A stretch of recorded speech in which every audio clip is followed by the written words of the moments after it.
Baik, Assalamualaikum warahmatullahi wabarakatuh. Kembali lagi bersama kami Ladang Batur Entertain yang akan memberikan informasi terkini, terbaru, dan terpercaya untuk kita bersama. Baik teman-teman, para pejuang P3K atau PNS di tahun ini, ada kabar gembira bagi teman-teman yang berprofesi sebagai PNS, yaitu pekan ini THR PNS dan pensiunan bisa cair. Bagaimana kabarnya? Simak video ini sampai selesai ya teman-teman. 5, 4, 3, 2, 1,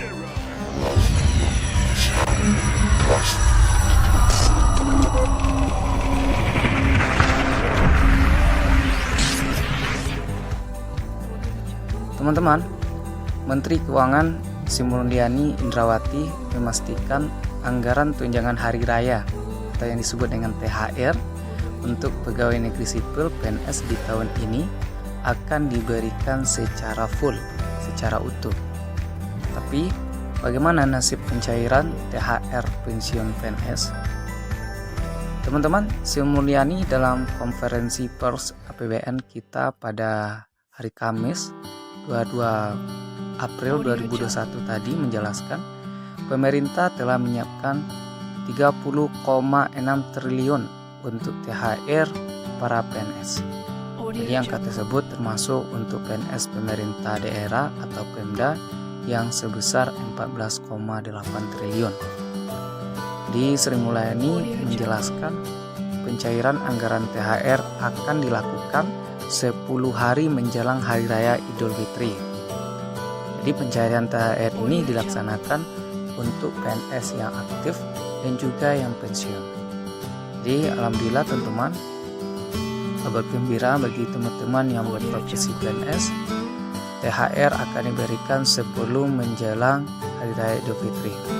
Maka mohon bersabar sekitar 3 hari atau 4 hari lagi. Jadi THR ini seperti yang biasa saya sampaikan akan dibayarkan pada hari yang ke-10 nanti sampai hari yang ke-5, karena ini biasanya bertahap kita akan sampaikan. Bahkan anggaran untuk THR PNS dan pensiunan ini sudah disiapkan oleh pemerintah. Saat ini hanya menunggu peraturan pemerintahnya yang ditandatangani oleh Presiden kita, Presiden Joko Widodo. Jadi adapun anggaran yang telah disiapkan Kementerian Keuangan sebesar 30,6 triliun. Jadi ia merinci anggaran THR ini untuk PNS dan pensiunan di pemerintah pusat sebesar 15, triliun dan PNS dan juga pensiunan pemerintah daerah sebesar 14,8 triliun. Namun ada yang membedakan penyaluran THR bagi PNS aktif dan pensiun, ya, yakni komponen pembentuknya. Jadi yang berbeda adalah komponen pembentuknya.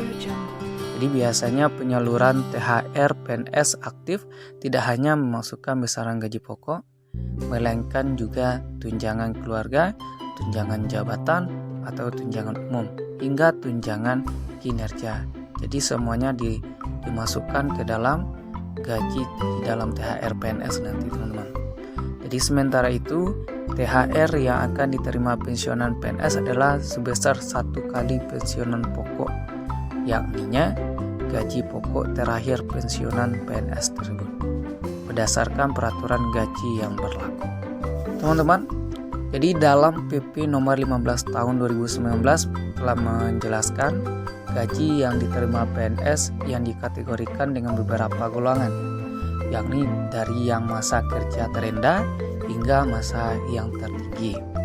Jadi untuk PNS golongan 1 masa kerja 0 tahun menerima gaji 1,56 juta per bulan.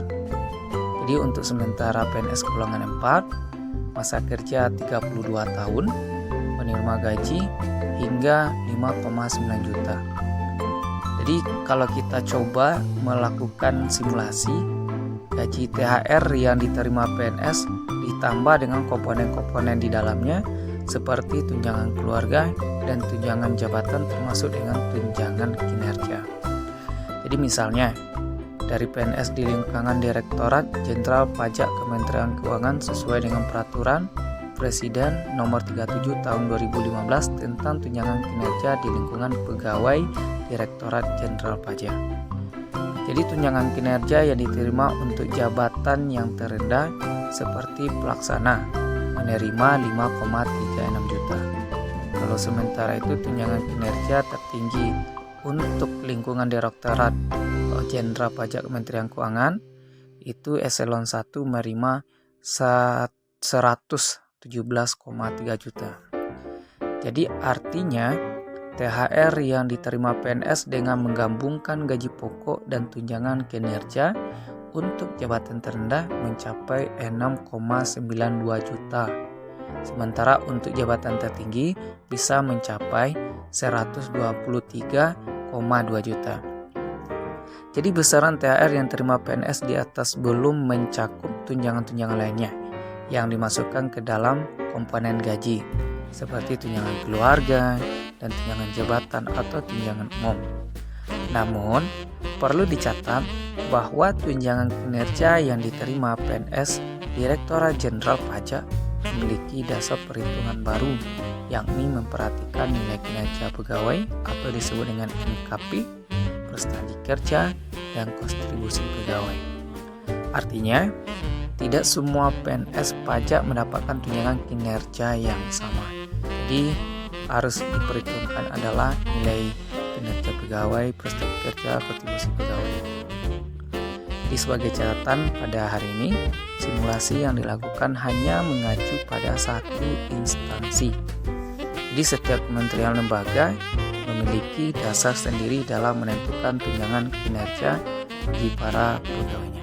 Jadi intinya pada teman-teman para profesi PNS, teman-teman akan menerima tunjangan hari raya itu mendekati 10 hari ya, 10 hari menjelang Idul Fitri atau 5 hari menjelang Idul Fitri. Mohon bersabar, mudah-mudahan ini berkah bagi teman-teman semuanya, bermanfaat untuk kita semuanya. Wabillahi taufiq hidayah. Assalamualaikum warahmatullahi wabarakatuh.